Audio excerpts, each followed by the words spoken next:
Let's switch roles for a week. My name is Declan. I'm 29 years old and I work in commercial HVAC installation. That means I climb roofs in August heat, crawl through attics full of insulation and rat droppings, and haul 100-pound units up ladders before most people finish their second cup of coffee. My wife, Vanessa, works from home as a marketing consultant. She has meetings, deadlines, and her own kind of stress. I never said she didn't, but when she looked at me that Tuesday night with that smirk on her face and suggested we trade lives for a week, I knew she didn't actually understand mine. She thought I had it easy. She thought my complaints about being tired were exaggerations. She thought coming home sore and covered in grime was just me being dramatic. I could see it in her eyes. She was testing me, daring me to prove I wasn't lazy. I didn't argue. I just nodded and said, okay. Something told me this week was going to change everything, and not in the way she expected. Vanessa had been building up to this for months. Little comments here and there. Must be nice to clock out and not think about work. Or, at least you don't have to answer emails at 10 o'clock at night. She worked hard. I knew that. But she acted like I spent my days lounging around.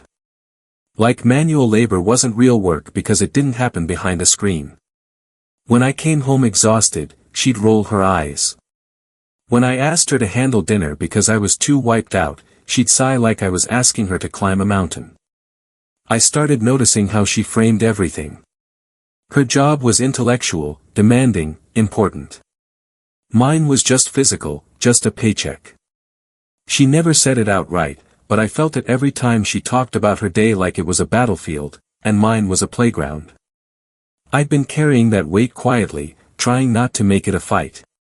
But resentment builds, and when she suggested the role swap, I realized she genuinely believed she could do what I did without breaking a sweat.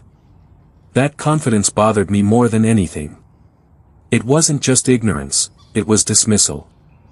I wanted to tell her she had no idea what she was talking about, but instead, I let her find out on her own. I'd spent years in this industry, working my way up from apprentice to lead installer. I knew every aspect of the job. The early mornings, the extreme temperatures, the physical demands that left me sore for days. Vanessa saw none of that. She saw me leave in the morning and come home at night. Everything in between was invisible to her. She had no concept of what it meant to balance on a roof in 100-degree heat or to squeeze into crawl spaces barely wide enough for a grown man or to lift equipment so heavy it made your back scream. She thought I was being dramatic when I said I was tired. She had no idea. The rules were simple. For one full week, I'd take over her work-from-home routine and she'd step into my job. My boss, Trevor, thought it was hilarious when I called to explain.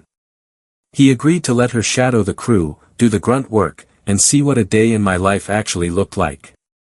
Vanessa was thrilled. She packed a little cooler with snacks, wore her brand new work boots, and kissed me on the cheek before heading out at 5:30 in the morning. I watched her drive off with that same smirk, like she was about to prove a point. I sat down at her desk, opened her laptop, and started going through her calendar, meetings, emails, project updates. It wasn't nothing, but it wasn't the gauntlet she made it sound like either. I handled her tasks methodically, responded to clients, and even managed to finish early. By the time she came home that first night, I was relaxed, showered, and cooking dinner. She walked through the door looking shell-shocked. Her face was red, her hair stuck to her forehead, and her hands were covered in dust and small cuts. She didn't say anything at first, just stared at me like she couldn't believe I wasn't also destroyed. I asked how her day went.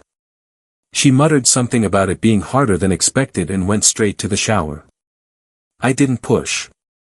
Not yet. But I saw the way she moved, stiff, slow, like every muscle in her body was screaming. I'd seen that look in the mirror 1,000 times. It was the look of someone who just learned what real exhaustion felt like. I poured myself a drink and waited. She came out 20 minutes later, hair wet, wearing sweatpants and an old shirt. She sat down at the table without looking at me. I put a plate in front of her. She picked at the food, barely eating. Finally, she said, "I didn't think it would be that intense." I nodded. Told her the first day was always rough. She looked at me like she wanted to argue, then thought better of it.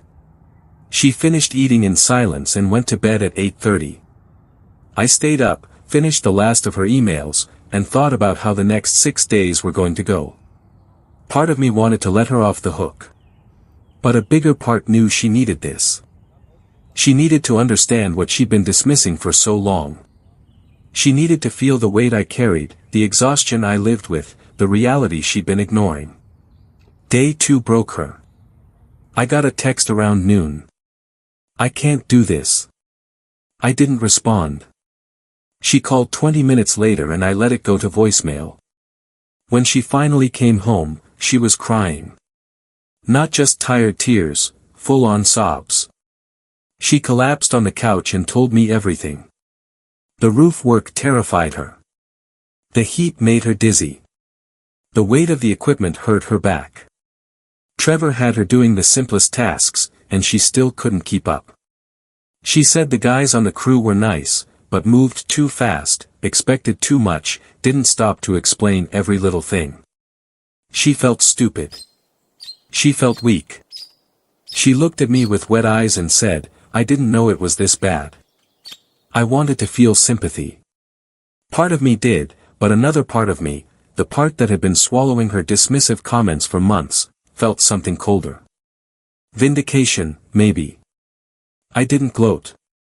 I just nodded and said, "Yeah, it's a lot." She begged me to call it off, said we'd proven the point, that she understood now and we could go back to normal. I shook my head. "You wanted a full week. We're doing a full week." Her face twisted, shock, then anger. She snapped at me. Said I was being cruel. That this wasn't about learning anymore. It was about punishing her. Maybe she was right. But I wasn't backing down. She set the rules. She demanded this experiment. And now she was going to see it through. She stared at me like I was a stranger. Then she got up, went to the bedroom, and slammed the door. I sat there in the quiet, listening to her muffled sobs through the wall. I felt something shift inside me. Not guilt, not quite, just a cold certainty that this needed to happen. She needed to understand what she'd been dismissing all this time. She needed to feel the weight I carried every single day. And if that made me cruel, then so be it. I finished her work for the day, closed the laptop, and went to bed on the couch. She didn't come out until morning. When I woke up, she was already dressed for work, standing by the door with red eyes and a set jaw. She didn't say goodbye, just left. I watched her drive away and wondered if I'd pushed too far, but I couldn't stop now. She'd spent months making me feel like my work didn't matter, like my exhaustion was an inconvenience. This week was showing her the truth, whether she wanted to see it or not. I thought about all the times she dismissed me, all the times she acted like I was exaggerating, all the times I felt small in my own home. This experiment was about more than proving a point. It was about finally being seen. Day 3 was worse. She didn't even make it to the job site on time. I woke up to find her sitting at the kitchen table, staring at nothing. Her hands were bandaged. Her shoulders slumped.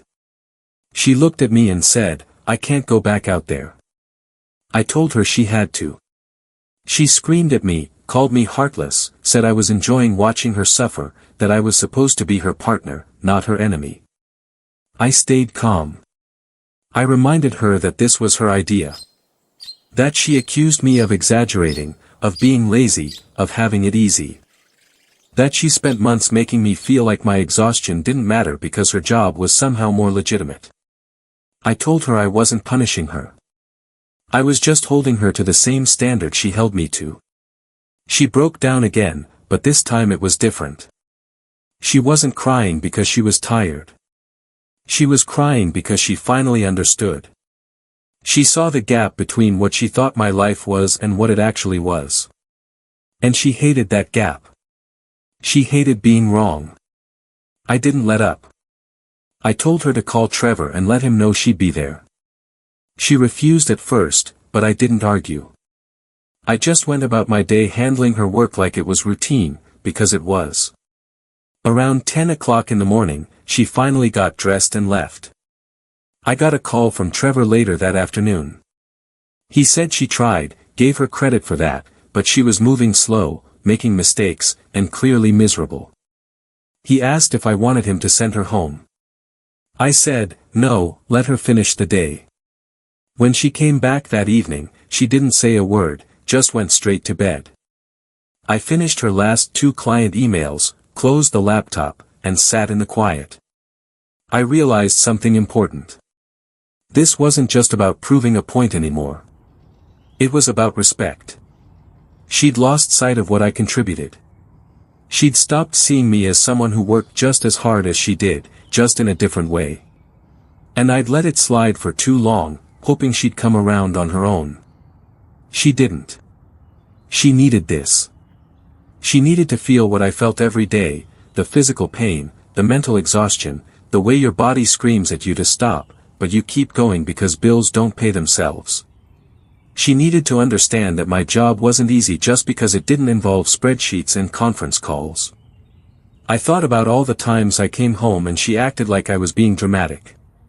All the times she complained about her stress while dismissing mine. All the times I felt invisible in my own marriage. This week was changing that, slowly, painfully, but it was changing. I wondered if she'd ever really see me the way I needed her to, or if this was just going to be another thing we fought about and then buried. Day 4 was the turning point. She woke up before her alarm and got ready without a word. I watched her move through the motions, slower now, more careful. She wasn't smirking anymore. She wasn't confident. She looked defeated, but she was still going. I almost felt bad. Almost. But then I remembered the way she used to sigh when I asked for help with dinner. The way she acted like my job was beneath serious consideration. The way she made me feel small for being tired. So I let her go. That night she came home and sat across from me at the table. She didn't cry this time. She just looked at me and said, I had no idea. I didn't say anything. She continued, told me she never understood the physical toll, the mental exhaustion of doing hard labor in uncomfortable conditions, the way the crew relied on each other to stay safe and get the job done.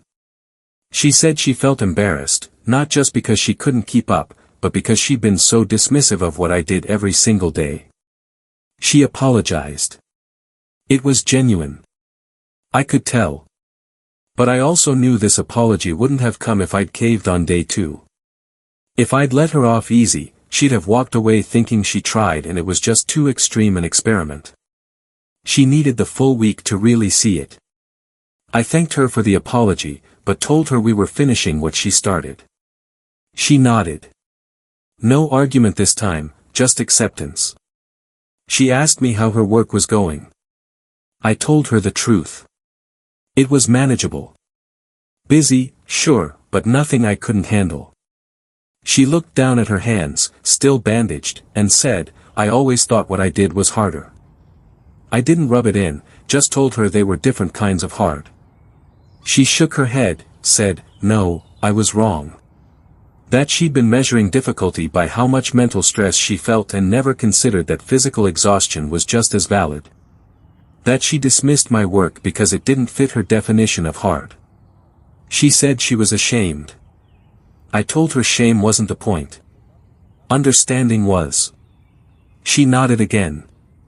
We sat there for a while, not saying much. It felt like something between us was finally cracking open.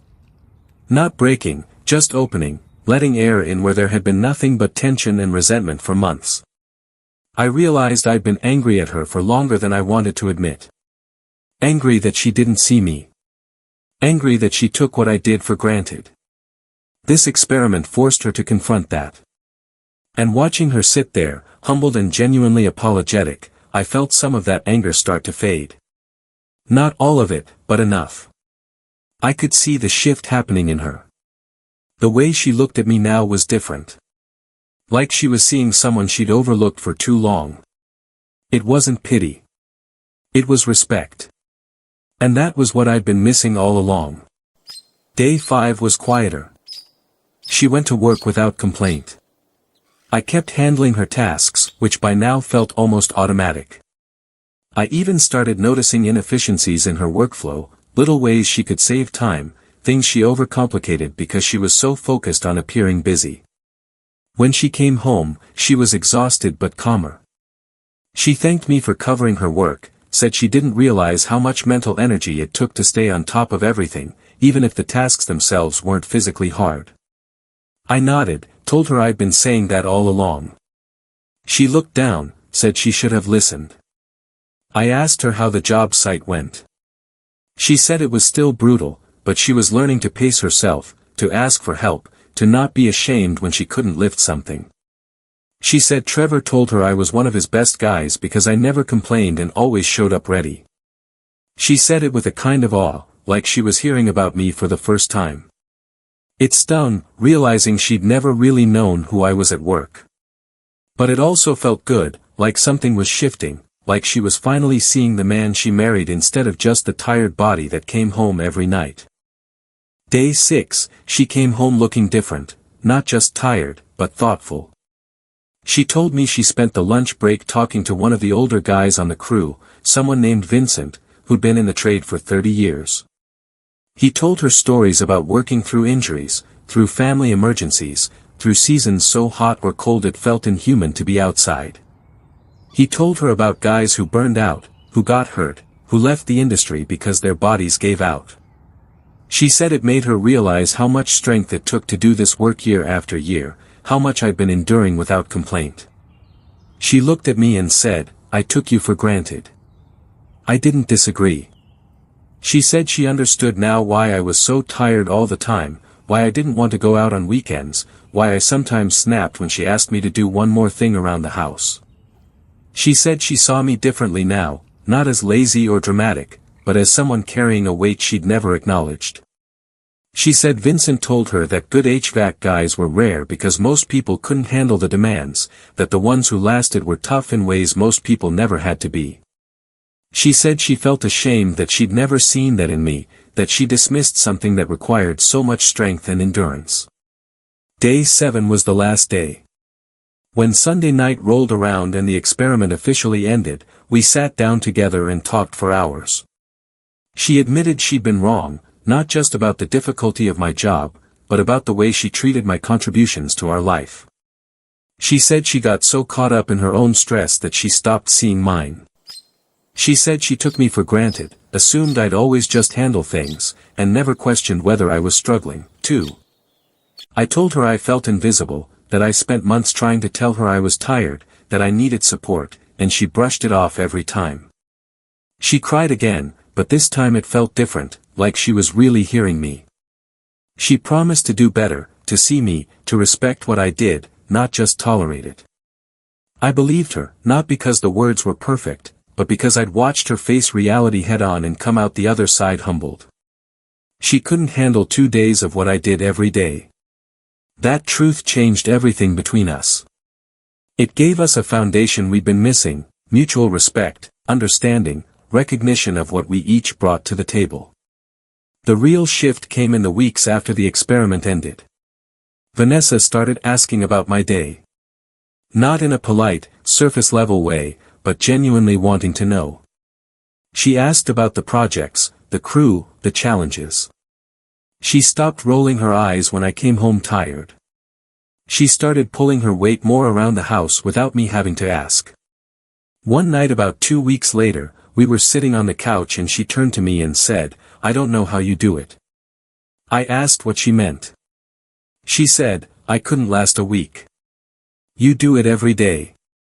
You've been doing it for years and you never made me feel bad for not understanding." I shrugged, told her I didn't want to make her feel bad. I just wanted her to see me. She nodded, said she did now, and I believed her. Her attitude changed in other ways too. She stopped comparing our jobs, stopped acting like hers was inherently more valuable because it was intellectual. She started talking about my work with respect, even pride. When her friends asked what I did, she didn't just say HVAC and move on. She told them I climbed roofs, installed complex systems, kept buildings running. She made it sound important because it was. And hearing her say it out loud to other people felt like something heavy lifting off my chest. I didn't need her to worship me or put me on a pedestal. I just needed her to acknowledge the reality of what I did every day. And she finally did. Things weren't perfect after that. We still had disagreements, still got on each other's nerves, but the foundation shifted. She stopped dismissing me. I stopped feeling invisible. We started operating like actual partners again instead of two people keeping score. The experiment could have destroyed us. Could have turned into a bitter fight that we never recovered from. But instead, it forced us both to confront something we'd been avoiding. She learned what my life actually looked like.